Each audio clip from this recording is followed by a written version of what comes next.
Um, so I wanted to answer three main questions today. What is health and what is health span?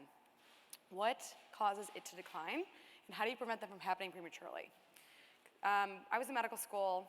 I basically realized that medicine was a sickness billing industrial complex designed to bill and code for disease, and it was not designed to create health.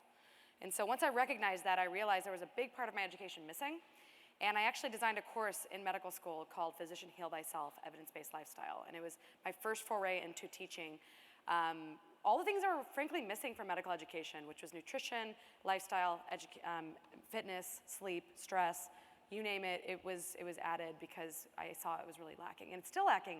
So I now teach at Stanford, and I teach a course on health for students, and this talk is a very compressed version of my course for you guys today. So health is, in my opinion, the best definitions I have found is the ability to adapt and self-manage in the face of social, physical, and emotional challenges or adversity. I used to use the complete absence of disease or infirmary, but then I realized that was just pie in the sky thinking.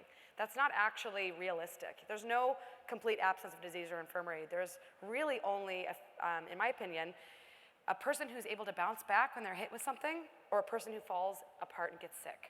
Most people in America are extremely fragile. They get hit with an infection, they get hit with a massive life stress, and there's a spiral down to sickness. So what I focused on is how do you build health? What does that mean? So health span is the number of years you have living healthy. So there's lifespan, which is the number of years, which we've focused on in healthcare. How do we get people to as old as possible with disease? But what I'm interested in is how do you age without disease? How do you compress morbidity to the end of life? So when you're young, you have about 4 times the functional capacity required to sustain life. That's why when you're young, you can drink and get and you rarely get hangovers, right? And then you hit your like mid-20s, 30s, and you're like, oh crap, I can't drink at all because I feel like garbage. I personally don't drink anymore because of that.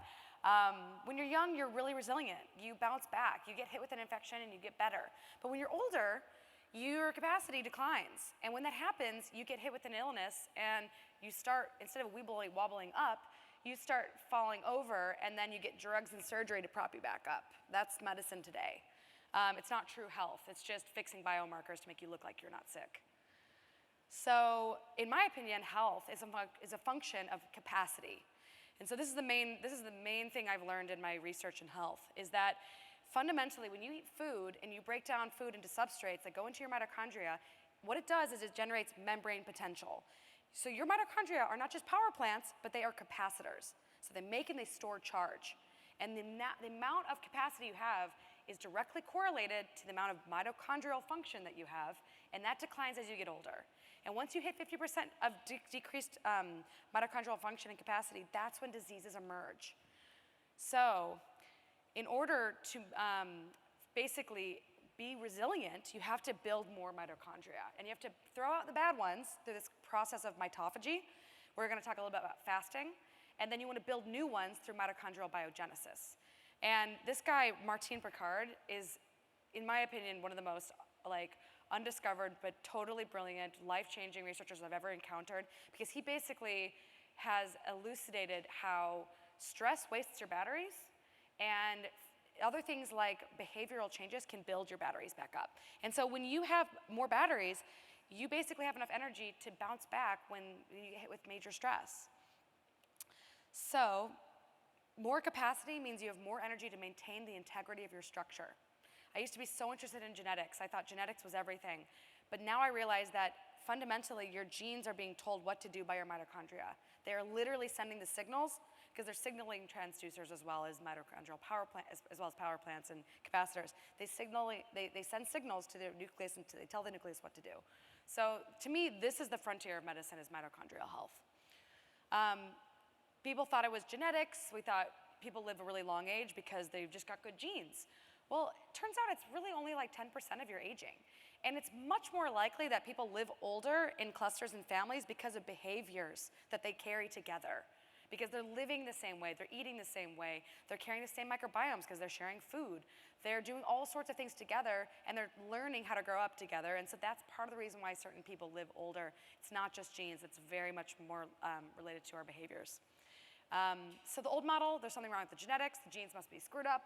The new model is there's not enough bioenergetic capacity to maintain the integrity of the structure, and pathology emerges when bioenergetic capacity declines past 50%. So we see clusters of disease emerge, and we see biomarkers show up like hypertension, prediabetes, high cholesterol. We see all these markers of disease develop, and then we see people get heart disease, diabetes, dementia, cancers.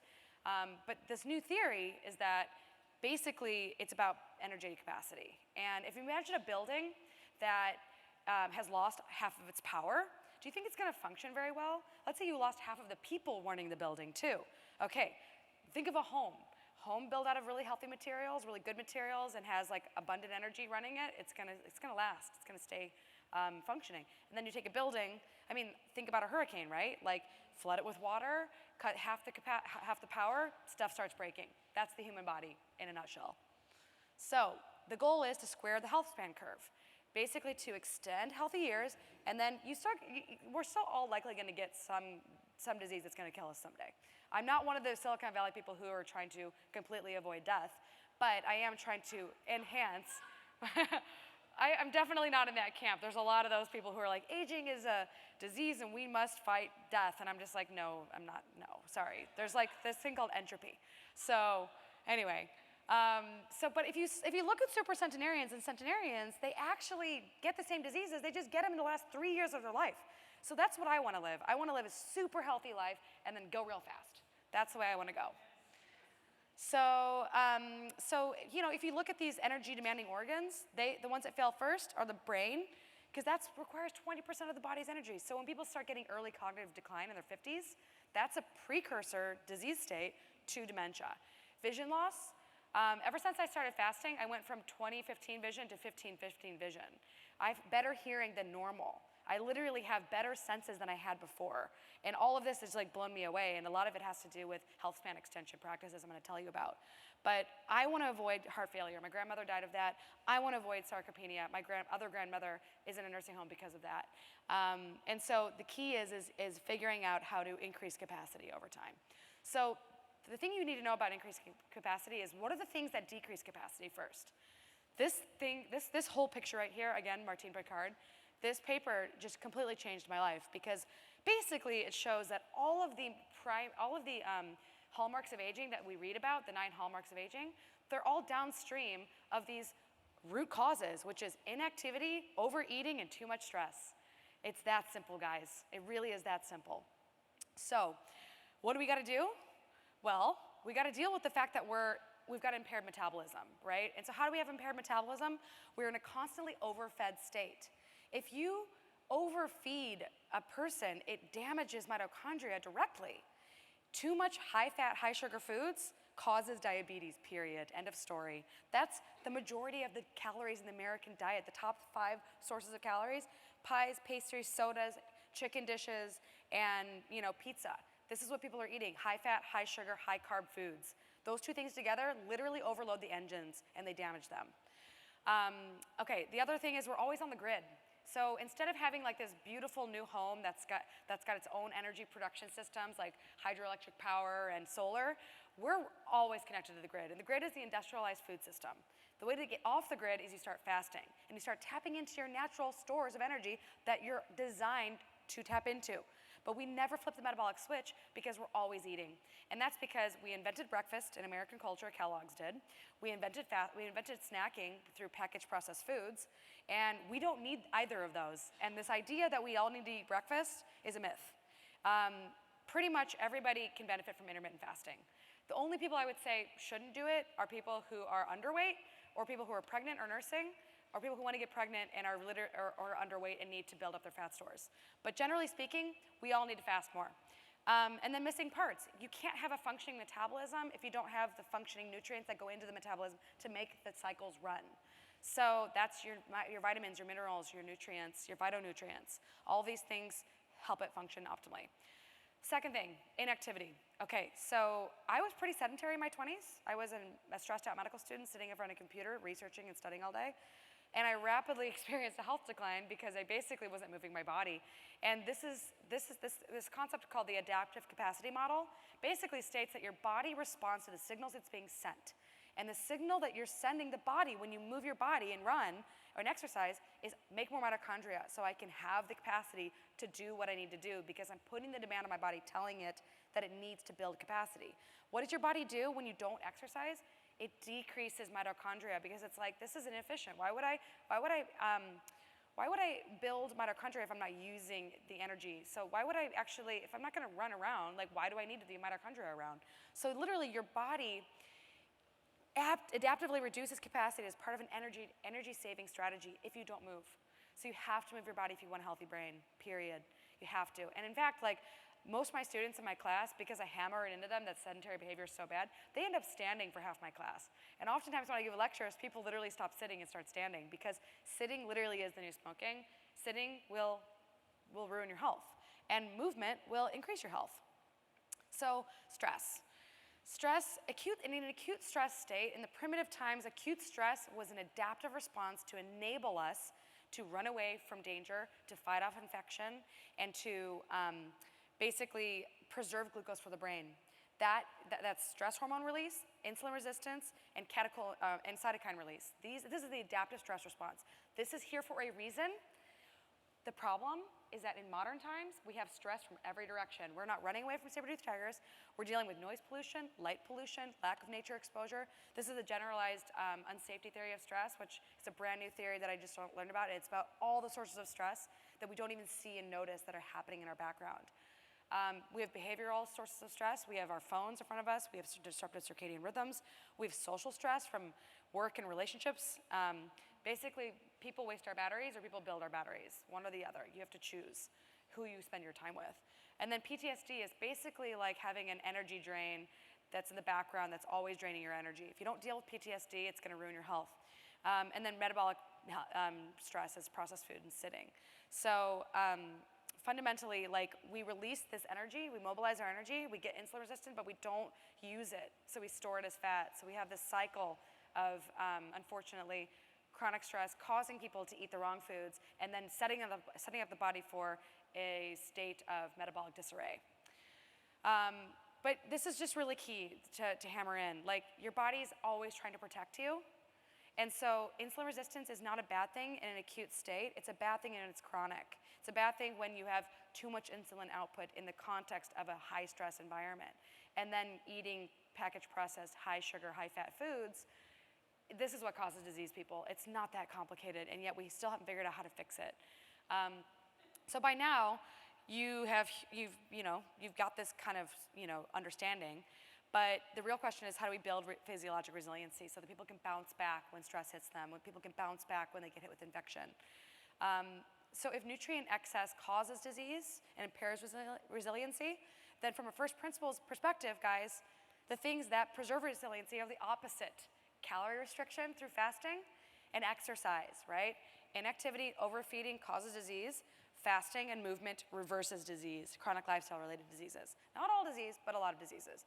And this is the difference between, and then there's this concept between chronic stress and hormesis. There's little things that we can do to stress our body out that actually build resiliency. Things like hypoxia training, breath work, things like saunas, heat and cold temperature shifts. I do cold shower and sauna pretty regularly. Exercise is a form of hormetic stressor. Phytonutrients, there's this thing called xenohormesis, whereby eating highly pigmented, highly detoxifying foodstuffs actually protects you. So you want the good stress, you don't want the bad stress. So basically what we want to do is we want to target the causes of disease. We want to increase our activity through non-exercise activity thermogenesis first, which means just get people to move more, wear a wearable, walk to the store, walk to class, don't use a car. If you can, just use public transportation. Lift heavy things, run, bike, swim, yoga for flexibility. If you can't exercise, I get my patients who can't exercise, the ones with chronic fatigue, sauna. Because sauna can increase VO2 max without any movement at all. Master your metabolism. We'll talk about this next. And actively master your stress. Okay, so how do you, I don't know what's going on here, but how do you monitor your health? So to monitor your health, I wear an Apple Watch. I also like the Garmin VivoSmart 4. It monitors my heart rate variability, my movement, my heart rate. I know a lot more about my body in real time because of these devices. But glucose metabolism, oh my God, if you can do one thing to change your health, it's get rid of these glucose spikes. Anytime you eat a cookie, piece of cake, anytime you eat like white bread with jam on it, anytime you eat pancakes and syrup, you are causing an insulin spike, and that is damaging your blood vessels, and your body is going in and taking cholesterol to patch that up. Cholesterol on its own is not going to cause disease. Damaged blood vessels get repaired by cholesterol. So focus on the real first principles of heart disease, which is blood sugar dysregulation. And really stop vilifying cholesterol as the cause of disease. It's a response and a protective mechanism to repair the damage done to the blood vessels. Weight, keep your body weight in the right range. Body fat, making sure your body fat, weight and BMI is less important as body fat. You can be skinny fat. I see it all the time where somebody has insulin resistance, tons of visceral fat, and they look skinny, and they're totally unhealthy. So don't care so much about the scale. Turns out you can be a little bit overweight and be and exercise a lot and have a nicely distributed fat store and actually be more metabolically healthy than somebody who's skinny fat. But stress and HRV, two really cool things. The best research is out of Finland. I like the company First Beat for clinical HRV testing. So 7 ways to build a more youthful metabolism. Reduce your meal number. You don't need to eat as often as you think. I intermittently fasted today till 12 o'clock. I fasted for 15 hours. I had a late dinner last night. Highly don't recommend eating late, but I wanted to sleep well so I could come up here today. But yeah, try to eat earlier. Try to eat between like 6 and 7, ideally. Eating late can disrupt your sleep. So eat less often. Do more intermittent fasting. The best pattern I found is like 12 to 16 hours a day, plus one 24-hour fast a week. I travel a lot, so I just fast on airplanes because that eliminates jet lag, believe it or not. It's the biggest jet lag hack on the market no one knows about. And then I do a 3-day fast once a quarter. And you gotta be careful with fasting if you've got low body fat because it can diminish your fertility and it can cause fertility issues in women. Men can fast for days and they're fine, it's not fair. Add metabolic cross-training. So flip the metabolic switch. There's different complexes on your mitochondria, ones that metabolize carbs and ones that metabolize fat. So going in and out of carb metabolism and fat metabolism is actually, it's like cross-training your metabolism. I just went and did a 2-week meditation retreat, went from eating high-fat, ketogenic to vegetarian high-carb, and I wore a glucose monitor the whole time, and I was astonished at how metabolically flexible I was. Typically, if you're not metabolically flexible, if you go from that kind of switch, you're gonna see a spike. That's just taking me time to build. It's like anything else, guys. It's like exercise and fasting. They take time to build. It takes time to learn and to teach your body how to do ketosis. It takes time to teach your body how to do these shifts. But this is how you get younger. Reduce mTOR. So the problem is that everyone really likes protein, and protein makes you feel satiety, but you really only need protein with 1 meal a day, and you don't need as much as you think you need. Once you hit 65, though, then you need to start increasing your protein because sarcopenia starts kicking in, and you don't digest protein and assimilate it as well as when you're younger. So we actually need a lot less protein. And reduce IGF-1 stimulation. So this pathway is stimulated by high-carb foods. So you really want to reduce your refined carbs and sugar. And then increase the good foods, the nutrient-dense, highly pigmented, high in fiber. The fruits and vegetables, people, come on. Hydrate. Everything functions better when hydrating. Okay, so the best way to get more mitochondria is HIIT training. Sprints, guys. Literally, I do maybe once a week right now. Depending, I really do, I kind of titrate HIIT training with stress because if you're really stressed out, you want to do more gentle exercise, but if you're not that stressed out, I do sprints. I just do like a minute of sprinting, a minute of rest, and do as many rounds as you can. And then I can typically do about 10 to 15 rounds of that, which is about 20 to 30 minutes, but I'm in really good shape at this point. But I definitely cut back when I'm stressed out. Now weightlifting, most people can weightlift really easily. So I just tell people to start with weightlifting because to me, I think it's easier than sprinting. Okay, mastering stress. First of all, as someone who's hyperactive, I just did 2 weeks of meditation and I just had this profound breakthrough in my life, realizing just how powerful it is to go and sit and be with your thoughts and slow down. And I have to admit, like, do Vipassana, it's life-changing. It's absolutely life-changing. So you gotta build your subtle body just like you gotta build your physical body. And then the cool thing that comes from stillness is like, it's almost like your body's adapted to this. Because think about it, if you were still and you were like pursuing a prey and you were in primitive times trying to go hunt, stillness would have been an adaptive advantage because you could hear more, you could see more, you could pick up on senses. And you definitely notice that your senses are heightened after both fasting and meditation. Eliminate the toxic relationships. The people in your life that drain your batteries, get them out of your life. You don't need them. You don't need them in your life. There's 11 billion people in the world. There's plenty of new ones that you can put in to replace them. So yeah, just, let's say you're in a really bad marriage, like get therapy, work on it, do some couples therapy together, deal with your issues with them. Breath work. I really didn't want to do the breath work practices on my meditation retreat that they were telling us to do, but I ended up having these profound emotional releases from them. So you get the benefit of the emotional release, but also the hypoxia training from breath work practices. But PTSD, man, I cannot believe the number of people who struggle with this silently and don't ever get help for it. And I am so on board with the Multidisciplinary Association of Psychedelic Studies and the work that they're doing with MDMA-assisted therapy as a breakthrough therapy for treating PTSD. Some people are literally coming out cured, and we don't see cures very often. So anything you can do to support this movement, please do, especially Compass. They just raised $17 million for research for psilocybin for major depression. I've seen it change people's lives completely. And, increased neuroplasticity is rad. So ketamine is also making a huge comeback for depression, and I recommend it to people who are struggling with treatment-resistant depression. All right, so this is the big picture, guys, mitohormesis. Our life is supposed to follow cyclical phases of feasting and fasting, of rest and exercise, of stress and recovery, of hypoxia and hyperoxia, of cold and heat. This is the nature of existence, and yet somehow we have become sedentary, and we've become overfed, and we've become chronically stressed. So what we've got to do is we've got to flip these switches more often. And that in effect, turns the mitochondrial biogenesis cycle on. And in that, you start building more capacity. And then in that, you start building more resilience. And then before you know it, you can handle so much more. Like, you're a superhero if you can go 3 days without food. That means if you get hit in a hurricane, you don't need food for 3 days. Like, that's a big deal in a world that's very unstable. The fact that I can be still in the midst of crazy stress around me, that is a superpower. The fact that I can run away from danger, that is a superpower. These are things, here's the thing, guys. Fasting and stillness and mindfulness and movement are all free. They're free. For patients who can't afford healthy food, you can get them to fast for 14 to 16 hours. That alone will shift their health. So these are really the core health span pathways that, if you haven't learned about, are worth researching. IGF-1, insulin-like growth factor pathways. How do you reduce this? You reduce refined carbs, less than 25 grams of sugar a day. I like berberine as a supplement. It's better than metformin.